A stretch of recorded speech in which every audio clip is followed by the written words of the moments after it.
semuanya, it's Keke and welcome back to my channel.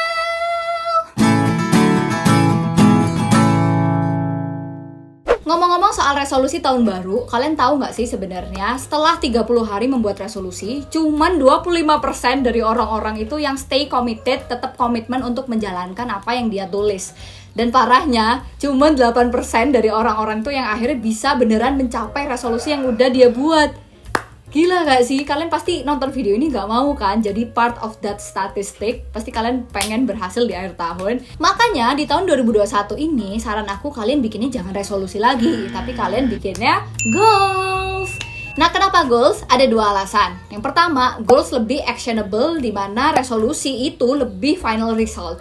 Alasan yang kedua, goals itu lebih spesifik, dan kalau resolusi itu biasanya lebih luas, lebih broad gitu. Nah, di sini di video kali ini aku akan share ke kalian, ya aku akan buka semua resolusi aku di tahun 2020, mana aja yang tercapai, gimana caranya aku mencapainya walaupun kemarin ini ada pandemik dan lain-lain yang tidak terduga, tapi alhamdulillah masih nyampe gitu. Gimana aku cara melakukannya? Ini no hoax, ini beneran berdasarkan pengalaman aku pribadi, nggak ada yang aku tutup-tutupin. So, kalau kalian tertarik, seperti biasa, stay tune! Yang pertama, kalian bisa mulai dari what ya, apanya dulu. Nah, kira-kira kalian untuk tahun 2021 ini, kalian pengen fokus prioritasin di area yang mana? Untuk yang pengen kalian capai nih, entah bisa di area karir, area keuangan, area percintaan, area traveling juga nggak apa-apa. Kalian tentukan dulu prioritas kalian itu di area yang mana. Habis itu kalian detailin nih dari setiap area, kalian tinggal bikin beberapa poin-poin goals yang harus spesifik guys. Dengerin ya, dengerin. S, P, E, S, I, F, I, K. Spesifik. Kenapa harus spesifik? Nih, aku kasih contoh aja ya, dari yang aku alamin setahun kemarin ini. Ada bedanya, aku bikin goals itu ada beberapa macam. Ada satu itu yang spesifik banget, ada satu lagi tuh yang kayak ya udah ala kadarnya, tidak ada spesifik-spesifiknya. Ini aku bacain satu contoh yang akhirnya berhasil gitu. Walaupun ini akhirnya jadi ketahuan, cuman ya udah demi kalian juga. Goals yang pertama waktu kemarin tuh adalah apply for full-time position as consultant dan pindah ke Jakarta dan mulai kerjanya itu kalau bisa di Maret atau April 2020. Dan alhamdulillahnya gara-gara super spesifik juga sih menurut aku, jadi kita itu lebih terpacu dan akhirnya alhamdulillah nyampe gitu loh. Walaupun kemarin tuh ada pandemi, banyak orang tuh mulai dipecat-pecatin, tapi aku bisa dapat kerja itu sebenarnya kayak miracle juga, aneh. Tapi menurut aku di balik luck itu ada persiapan yang mateng juga dari aku. Jadi saran aku bikin goals yang spesifik banget. Masih nggak percaya? Ini aku akan tunjukin satu lagi. Ada resolusi aku tuh yang sangat tidak spesifik. Cuman aku tulis di sini IELTS preparation. Udah gitu doang persiapan IELTS, nggak ada kapan, nggak ada di mana, bagaimana aku mempersiapkan. Beda sama yang tadi ya, tadi udah jelas banget mau apply posisi apa, kerjanya di bagian apa, di mana, kapan mulainya. Itu kayak udah jelas semuanya.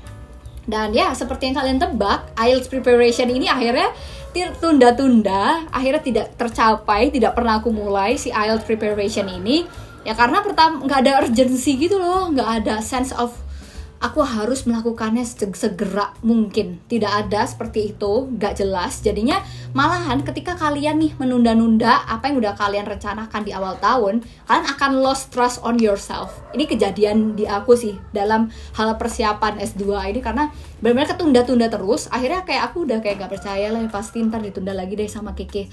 Udahlah, ya udahlah. Gitu. Jadi jangan membuat diri kalian tidak percaya pada diri kalian sendiri. Jadi kalau misalnya kalian udah fokus aja ke 3 goals yang bisa kalian spesifik banget, ya udah gitu. Fokus aja ke situ dulu. Yang kedua adalah apakah kalian setelah menemukan what-nya, apakah itu udah cukup untuk kalian? Tidak, Ferguson ya. Kita harus juga pikirkan how-nya ya, bagaimana kita mencapai goals yang udah kita set di awal. Nah, pas aku bikin di sini di tahun 2020 itu aku bener-bener bikinnya statement-statementnya, kalau kalian perhatiin bener-bener yang actionable statement, bukan final result. Nah, perbedaannya gimana? Misalnya di sini aku ada contoh, aku tulis di sini creating atau upload satu video di YouTube per week sama satu konten di IG dan TikTok per week gitu. Baru aku tulis final result yang aku pengen adalah gimana caranya aku bisa nyampe 100.000 subscribers di tahun 2020. Nah, jadi ya, cara aku nulis tuh bukan cuma fokus ke final resultnya itu tadi gitu. 100.000 subscribers. Kayaknya most likely nggak akan nyampe kayaknya kalau ditulis kayak gitu dari pengalaman aku kekendoran yang tahun-tahun sebelumnya. Karena ketika kita nulisnya itu actionable statement, itu akan lebih membuat kita lebih percaya diri. Kok bisa, Kak? So, kenapa aku nulisnya actionable statement? Sebenarnya ada alasannya, teman-teman. Jadi aku percaya ketika kita bikinnya itu statement dalam bentuk hal-hal yang bisa kita lakukan ya, berasal dari kita, itu tuh kita punya sense of control yang lebih tinggi gitu. Karena ya kita bergantung pada diri kita sendiri, jadinya kita lebih percaya diri untuk melakukannya. Karena ya udah, pokoknya yang harus aku fokuskan adalah upload aja satu, daripada kita fokusnya ke 100.000 subscribers bisa nggak ya setahun, kayak gitu. Beda kan isinya. Kalau misalnya kalian mau cobain sendiri, coba deh dari sekarang fokus ke statement-statement yang kalian yang melakukannya gitu, bukan desirable resultnya. Dan alhamdulillahnya lagi, padahal kan aku awalnya targetnya cuma 100.000 ya, tapi karena aku fokus untuk ya udah, yang penting gimana caranya, mau sibuk, mau sambil kerja consulting, mau sambil bisnis Loka Point, harus upload 1 kali ya seminggu. Ya akhirnya nyampe gitu, lebih dari 100.000 subscribers bahkan. Alhamdulillah banget, terima kasih banget buat kalian. Malah nyampainya udah hampir 150.000 sekarang. Jadi so fun, seneng banget. Dan ada lagi, ketika kalian udah nulis statementnya itu dalam bentuk actionable statement, jangan lupa kalian juga harus support itu dengan kebiasaan-kebiasaan apa sih yang sebenarnya dibutuhkan untuk membuat kalian bisa melaksanakan itu. Kebiasaan-kebiasaannya misalnya aku tadi itu tulis harus upload 1 kali seminggu. Nah itu kalian juga pikirkan strateginya gitu ya. Misalnya, berarti aku harus membangun kebiasaan buat suka lihat-lihat sosmed, tapi nggak cuma lihat-lihat tok gitu. Aku harus berpikir kalau lihat TikTok, ini konten bagus nih, bisa jadi inspirasi buat bikin YouTube. Atau pas lihat konten Instagram, bagus nih, bisa buat inspirasi konten TikTok aku. Kayak gitu. Terus itu kebiasaan pertama. Kebiasaan kedua, ya harus komit juga. Kalau biasanya weekend ya udah nggak ada kegiatan yang aneh-aneh, nggak ada rutinitas karena waktunya semua orang kan pada istirahat ya. Tapi setahun kemarin tuh enggak sih. Jadi aku bener-bener kalau weekend ya, karena udah nggak ada kerjaan ya bikin video. Jadi nggak boleh pergi main dulu sebelum syuting di hari Sabtu atau Minggu siang. Kayak gitu, kebiasaan-kebiasaan kayak gitu tuh harus dibangun. Atau misalnya kalian juga bisa creating supporting system. Jadi kalian bikin di Google Calendar atau suruh teman kalian atau pacar gitu untuk ngingetin terus, ingat kamu harus upload 1 kali seminggu, jangan menyerah. Nah kayak gitu, itu membantu banget ya untuk membuat kita itu how-nya tadi itu bisa tercapai dengan mudah. Yang terakhir, yang ketiga adalah finally ask why ya, kenapa kalian bikin goals-goals tersebut. Ini penting banget ya untuk brainstorming, refleksi ke dalam diri sendiri, kenapa sih gue pengen itu. Misalnya kalian goalsnya, tahun 2021 aku pengen resign dan masuk ke multinational company. Nah itu harus ditanya kenapa. Karena duit gitu. Gak apa sebenarnya alasannya karena duit, tapi dibalik itu sebenarnya ada lagi pertanyaan, apa sih sebenarnya yang perasaan yang pengen kamu capai ketika goals kamu untuk mendapatkan duit lewat kerja di multinational company tadi itu tercapai. Perasaan apa? Misalnya kita merasa lebih secure, lebih adem, karena ya kita gak usah pusing-pusing lah. Misalnya ternyata nih pandemi efeknya masih berlanjut sampai 2021, kita merasa lebih secure, lebih aman secara finansial. Gak apa-apa gitu.